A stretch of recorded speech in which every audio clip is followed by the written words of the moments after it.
Good Sunday morning, Iowa. It's Dr. Rick Godding. Thank you for choosing to spend a little bit of time with me here today as we roll into homecoming season. This was homecoming weekend. Now, of course, I'm recording this through the radio time warp. I'm recording this on Monday, the 15th or whatever.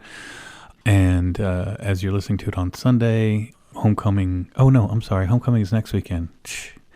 At least for my daughter's school. It's really hard to keep up with all this stuff because there's so much going on. But it's volleyball season. It's homecoming season. It's exciting times. As you listen to this, I've already flown down to Oklahoma to drive my mom up to move to Des Moines. My stepdad has had some health issues that have kept her from being able to leave him to come up. So she's only seen the girls when we've gone down there. So she's never seen them play volleyball or do synchronized swimming or any of the things that they do. And so she is moving up here. A house came up right in our neighborhood, literally a couple minute stroll from our house. We can see the trees in her yard from our front porch. So that's going to be great. When my grandma died, it was her last full tether. She has some family down in Oklahoma, but she just really has wanted to be near these girls for a long time and has not been able to do it. Used to be when they were younger, we would go down there. The girls would spend a week with her. She would come up 2 or 3 times a year. And so over the last several years, it's just been our trip down there. And that has shortened as the girls have gotten older. Spending a week at Nana's house in the middle of a summer that's full of jobs and volleyball and things like that has become more challenging. So we're excited about that. She's going to really enjoy, and we're all going to enjoy it. It's just going to be nice to have her around, and we're going to be able to get her husband well taken care of. So it's all good stuff. And my niece, who, again, long-time listeners remember, she moved out from Kauai. Not really my niece, but we've known her. She used to sit in my lap when she was 4, and she's now 25, which makes me feel really old. But she had moved out and stayed with us during her nursing school. The first year she stayed at the school in Boone, and then she moved to Des Moines and stayed with us while she did her second couple years, or 3 or however many. I think it was 3. Anyway, at DMAC, and she got herself a good nursing job. She's finishing up her BSN, and she just did a travel nurse stint in Chicago, and she is now driving out to San Diego. Her boyfriend is a captain in the reserve, and he has been deployed over to Iraq. So she's got a year, and she said, I just packed everything. She came to the house last night. She said, I just packed everything I own into the car in an hour. I said, man, I wish I could do that. I'd like to shed enough stuff that I could pack everything, except that all my guitars and my surfboards and my skateboards. But, anyway, so she packed everything she had in her car in an hour and drove down from Chicago, stopped over in eastern Iowa and said hello to her boyfriend's parents, came, and she's going to spend a little time with us, and then she's driving on to do 3 months in San Diego, and she's going to decide from there what's this travel nurse thing. Now, the money's not in it like it was during COVID, which is good because the hospitals were going broke, but there's still decent money in it. And if you're young and you're a 25-year-old nurse, what a great thing to do is go spend 3 months here and 3 months there, meet different people, see the country. Like I said, she's going to San Diego. She said, if I don't like it, I'm either going to go to, I think she said, Oregon or Arizona. So it's an exciting, I've mentioned before, that nursing degree from DMAC, and I'm sure there are other degrees that are just as good. It's just as the only one I have any experience with. A nursing degree from DMAC, I think she paid $15,000 all up for it. I mean, what a bargain. What a bargain. And she obviously got very good schooling. I was impressed with the school when we went over there for the graduation. But yeah, what a bargain. If you have a high school senior and doesn't know what they want to do, DMAC, and I don't know what the other community, I only talk about DMAC because that's the one I know. I'm sure there's other ones around in the state, but I mean, I just saw a thing the other day, and I don't know how reliable it was, but it was in I just like to keep tabs on just as many different things. I'm just fascinated by things. I'm fascinated by markets. I'm fascinated by how the world works. I'm fascinated by, so that occasionally I'll go onto this thing called oilprice.com. And I'm like, well, why, what's going on behind the price of oil? Just because it's interesting. Well, they were talking about this actual particular article was not about the price of oil. It was about just the price of electricity and electricity generation. And I don't know if you know, but this AI and data centers, which are kind of both the same thing. So a data center is a big building with lots of computers in it, and AI takes a lot of computing power. So AI data centers are putting a tremendous strain on the grid, especially up in the Northeast. Well, this article was talking about how they're going to start leaning heavy on nuclear again, and the electricity is now like the new issue, right? Like, so now because of these data centers, the demand for electricity has gone up just parabolically, which means it's kind of like a curve, and then it starts to become a straight line on the graph, just straight up. So there's this tremendous demand for energy. And again, this is just what this article said, but it's like a well-informed website. And they said that there's going to be a demand just in this area of building the nuclear reactors to power the AI in the Northeast. They're going to need 500,000 electricians. And I saw a show, the guy, I don't remember his name, he's a Dirty Jobs guy. He has this show called Dirty Jobs, and he goes out and he tells people, hey man, the way you flush your toilet and the way you are able to do this and able to do that, well, somebody's working a tough, dirty job, and he kind of got popular doing that. And he's just a real advocate for blue-collar workers and the trades and that kind of stuff. He said there's 5 people leaving the trades. Now the trades, all of it, HVAC, carpentry, electrician, all that stuff. There's 5 people leaving for every 3 coming in, and at the same time the demand is exploding. So, when you look at send a kid to college to spend, even at University of Iowa, it was $11,000 a year times 4, so that's, let's call it 50 for tuition. Let's say 50 for living. That's probably, I don't know if you could live for 50,000 for 4 years in Iowa City, and same would be Ames.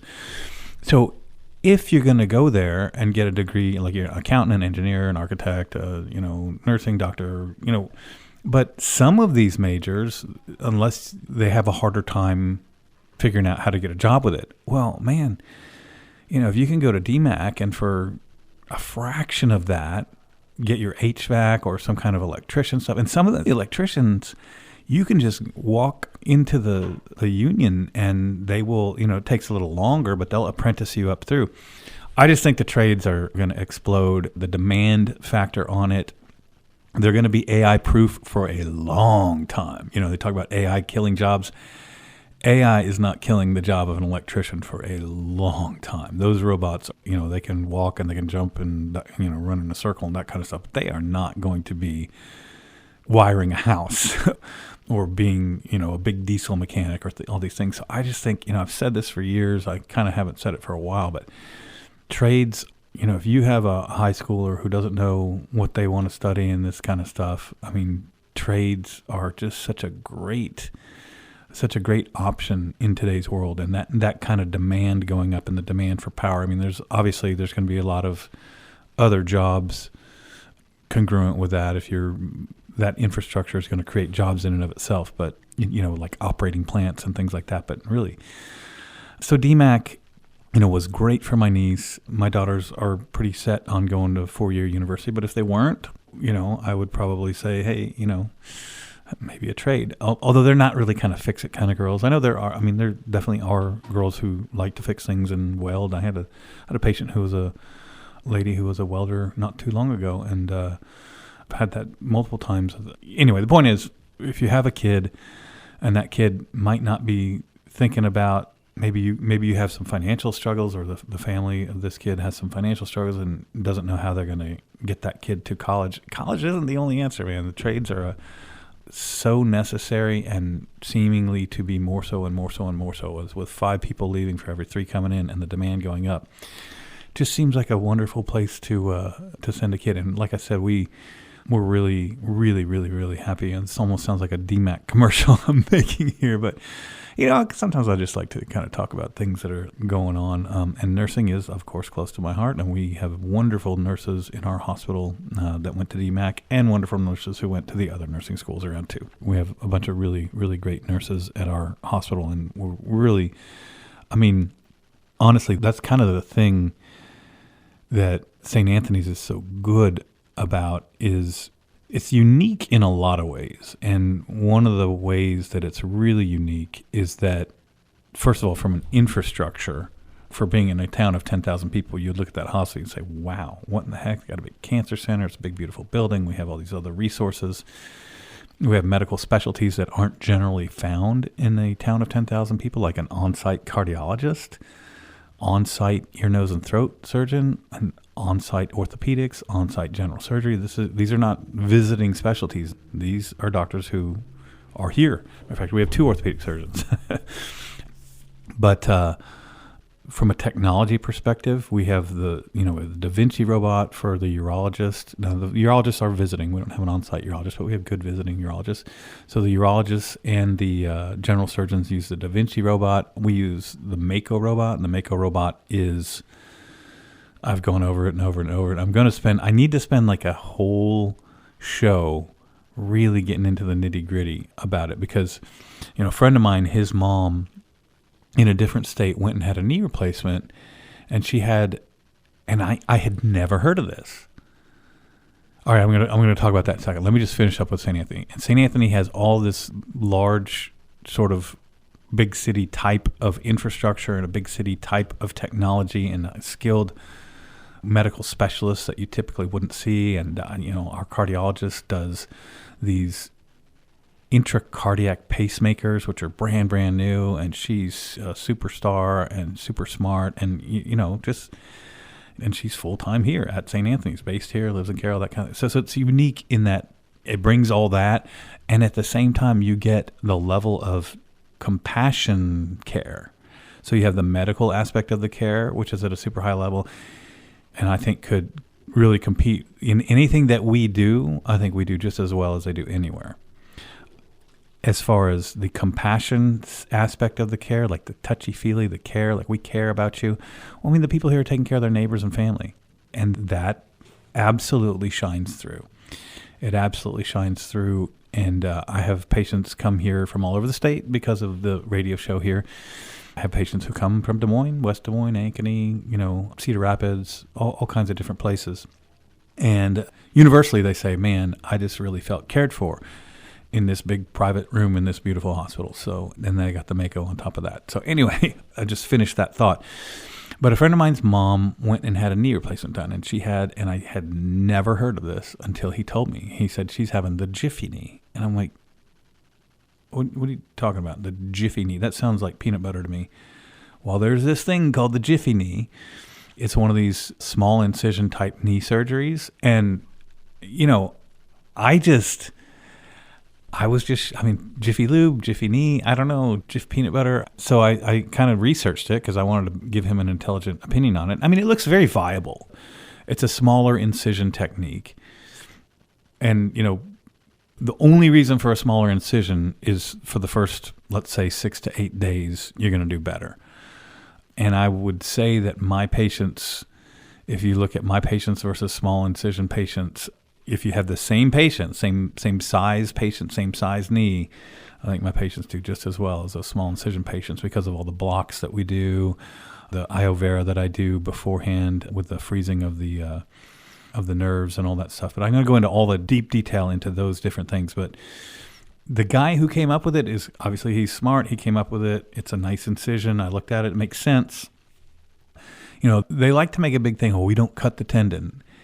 We split the muscle. Well, you split the muscle with a knife, otherwise known as cut. So it's interesting. A lot of it gets to the point where it's almost gimmickry. But I will say, his mom did very well, and I think people can do very, very well with the small incisions for sure. But they can also do very, very well with a standard incision using the Mako robot for reasons that I can go into and have gone into it. We'll go into again. But it was just interesting. There's just so much out there. It's kind of hard to keep track. But I would just say if I were naming it, I get it. Jiffy knee. Oh, yeah, the Jiffy knee. It's a catchy little word. It just doesn't. I don't know. It's not a word to me that you want to be. I don't want a jiffy knee. I want a knee that's done really well that's going to last me the rest of my life. So from a marketing perspective, I'm not sure. But, apparently, I don't think there's a ton of surgeons. So this surgeon came up with this approach, and he came up with the whole concept of how you rehab it and all that. And then he kind of patented the word, so you can't call it a jiffy knee unless you come and train with him, and then he charges people for training. So it's interesting. It's a business model. I'm not criticizing it a bit. I'm sure it does very well. Total knees in general do very well. I've been through the small incision thing back in the day when the quad splitting first came out. I did 100 or so of those.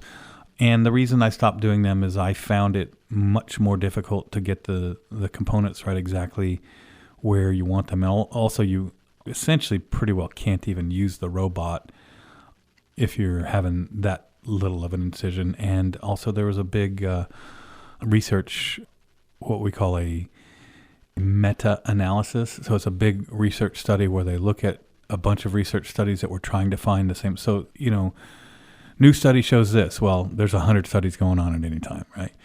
So it looked at the recovery after a total knee replacement.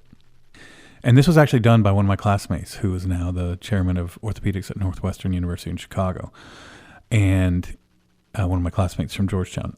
And they published this, so it was a bunch, maybe it was like 60 different studies that compared small to large incisions, and they said at 6 weeks there was no difference. There was a difference in component malalignment in the smaller incisions group. So that's why I stopped doing smaller incisions, because I'm trying to do a lifetime operation and make it as easy on the patient as possible. But, we've come a long way. We used to have the button that the patient would press every 5 minutes to get morphine. Now I send people home with 10 oxycodones, which is not a lot. That's a handful, because we have so many other methods. But anyway, I always hear different things, and I do want to talk about them. And if anybody knows somebody who's having a jiffy knee, I would not discourage them at all. I think it's just fine. I wouldn't have called it a jiffy knee is kind of the thing I was saying.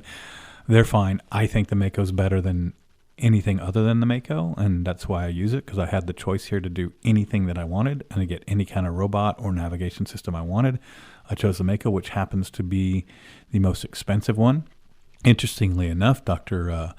Dirks, when he was up in Spencer, Storm Lake area, convinced them to get a Mako up there. And even though he left and came down here, I know that those surgeons up there are very happy they have their Mako. The Mako is a really great way to go. And there's the Mako, and there's everything else. And I'll give you more details about that again soon. I hope everybody's really enjoying the fall. Go out there and enjoy the fall, and go enjoy other people, and enjoy your family. So with that, I'll be back, and you have a blessed week, Iowa.